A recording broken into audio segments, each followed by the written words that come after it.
Coba deh, lihat kota masa depan yang keren banget ini. Kelihatan hidup ya kan? Tapi, pernah kepikiran nggak sih, apa yang sebetulnya bikin sebuah dunia, entah itu fiksi kayak gini, atau kota kita sendiri, bisa benar-benar berhasil?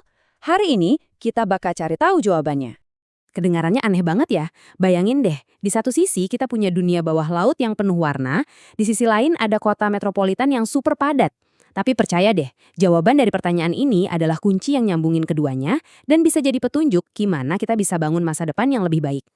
Oke, kita mulai dulu dari dunia animasi.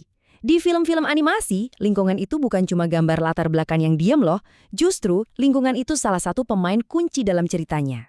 Nah, kutipan ini nih benar-benar mengubah cara kita ngelihat sebuah latar belakang. Lingkungan dan lokasi adalah tempat karakter animasi tersebut hidup. Artinya, itu bukan sekedar panggung, itu dunia mereka, rumah mereka, tempat yang ngebentuk siapa mereka dan gimana cara mereka bertindak. Jadi, coba perhatiin deh, entah itu hutan ajaib, kota futuristik, atau kuil kuno. Lingkungan ini perannya banyak banget. Mereka nentuin waktu dan tempat, ngebangun suasana, bisa tegang, bisa ceria, bisa sedih, dan bahkan ikut mendorong alur ceritanya. Lingkungan itu seolah-olah punya nyawa sendiri, sama kayak karakternya. Coba kita ingat-ingat lagi deh, ruang dansa yang megah itu, atau lanskap beku yang luasnya tak berujung, atau bahkan dapur restoran yang super sibuk. Semua itu lebih dari sekedar latar belakang kan? Mereka adalah dunia yang imersif, yang bikin cerita-cerita ini jadi tak terlupakan. Mereka itu kayak karakter pendukung yang nggak kelihatan. Oke, sekarang yuk kita tarik konsep ini dari dunia fiksi ke dunia nyata kita. Kita geser fokus dari dunia buatan ke lingkungan tempat kita semua tinggal, kota. Soalnya, kota itu bukan sesuatu yang diem aja. Mereka itu tumbuh dan berevolusi, ngelewatin berbagai tahap, mirip banget kayak makhluk hidup. Mereka lahir, tumbuh dewasa, dan kalau nggak diurus dengan baik, mereka bisa sakit dan bahkan mati. Ada teori menarik nih dari Louis Mumford yang ngebagi siklus hidup kota jadi 6 tahap. Awalnya dari Eopolis, sebuah desa sederhana. Terus tumbuh jadi polis yang punya pasar. Berkembang lagi jadi metropolis, pusat regional yang besar. Beberapa metropolis bahkan bisa gabung jadi megalopolis yang masif. Tapi, di sini nih titik kritisnya. Tanpa keseimbangan, dia bisa jatuh ke tahap tiranopolis yang penuh masalah. Dan akhirnya, nekropolis, kota mati. Nah, ini dia akar masalahnya. Pertumbuhan yang nggak seimbang dan nggak terencana itu bisa jadi bencana. Tahap tiranopolis itu kayak lampu merah yang nyala terang banget. Ini adalah kondisi di mana fokus ke materi dan kekayaan udah ngalahin segalanya. Moral anjlok, masalah sosial di mana-mana, dan lingkungan rusak parah. Ini adalah pertumbuhan yang justru malah ngerusak dirinya sendiri dari dalam. Kita lihat contoh nyata di Indonesia. Objek wisata Gunung Nona ini potensinya gede banget. Tapi sayangnya pengelolaannya masih serabutan.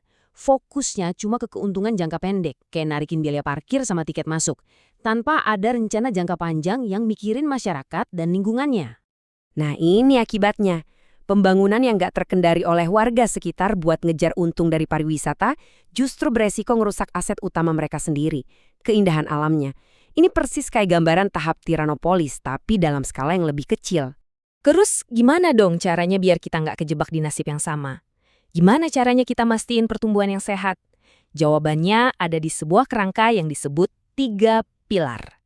Konsepnya dikenal sebagai triple bottom line. Intinya simpel banget, tapi dampaknya luar biasa. Kesuksesan sejati itu nggak cuma diukur dari keuntungan finansial atau profit. Ada 2 garis bawah lain yang sama pentingnya, manusia, people, dan planet. Pilar pertama adalah planet. Ini soal menjaga kesehatan ekosistem kita. Kita nggak bisa terus-terusan ngambil dari alam tanpa ngasih dia waktu buat nafas dan pulih lagi. Ini soal mastiin kalau sumber daya alam yang kita nikmati hari ini juga masih bisa dinikmati sama generasi nanti. Pilar kedua, manusia atau masyarakat. Pembangunan itu harus adil, titik. Harus bisa dirasain manfaatnya sama semua orang, bukan cuma segelintir aja. Ini mencakup akses ke pendidikan, kesehatan, kesempatan yang sama, dan juga menjaga kerukunan sosial dan budaya di komunitas. Dan pilar ketiga adalah profit atau ekonomi. Eits, jangan salah sangka dulu ya. Keberlanjutan itu bukan berarti anti-profit, justru sebaliknya. Sebuah inisiatif harus masuk akal secara ekonomi supaya bisa bertahan lama dan terus ngasih manfaat buat lingkungan dan masyarakat. Nah, tabel ini keren banget buat nunjukin kenapa keseimbangan itu jadi kunci. Kalau kita cuma punya planet dan profit, hasilnya mungkin layak, tapi ngorbanin masyarakat. Kalau cuma people dan profit, hasilnya adil, tapi bisa jadi ngerusak lingkungan, kayak kasus Gunung Nona tadi. Kalau cuma people dan planet, mungkin bisa diterima, tapi ya nggak bakal tahan lama karena nggak ada duitnya. Baru deh, kalau ketiganya ada, people, planet, profit, kita dapat hasil yang benar-benar berkelanjutan. Oke, jadi kesimpulannya apa nih? Kita balik lagi ke pertanyaan di awal tadi. Apa coba hubungannya dunia animasi sama kota tempat kita tinggal? Ternyata benang merahnya itu sama. Apa yang bikin dunia animasi terasa nyata dan hidup, itu juga yang bikin kota atau komunitas kita bisa tumbuh subur. Keduanya butuh keseimbangan dan tujuan yang jelas. Jadi intinya begini, mau Anda lagi ngebangun dunia buat film animasi, ngelola tempat wisata, atau ngerancang masa depan sebuah kota besar, tujuannya cuma satu, keberlanjutan. Sebuah lingkungan yang cuma untung tapi merusak, atau idealis tapi bangkrut, ujung-ujungnya pasti bakal gagal. Dan sekarang, pertanyaan terakhir ini buat Anda. Coba deh sekarang pikirin lingkungan tempat Anda tinggal. Kota Anda, komplek perumahan Anda, bahkan mungkin tempat kerja Anda. Apakah ketiga pilar tadi udah seimbang? Apa bottom line yang sesungguhnya untuk dunia Anda?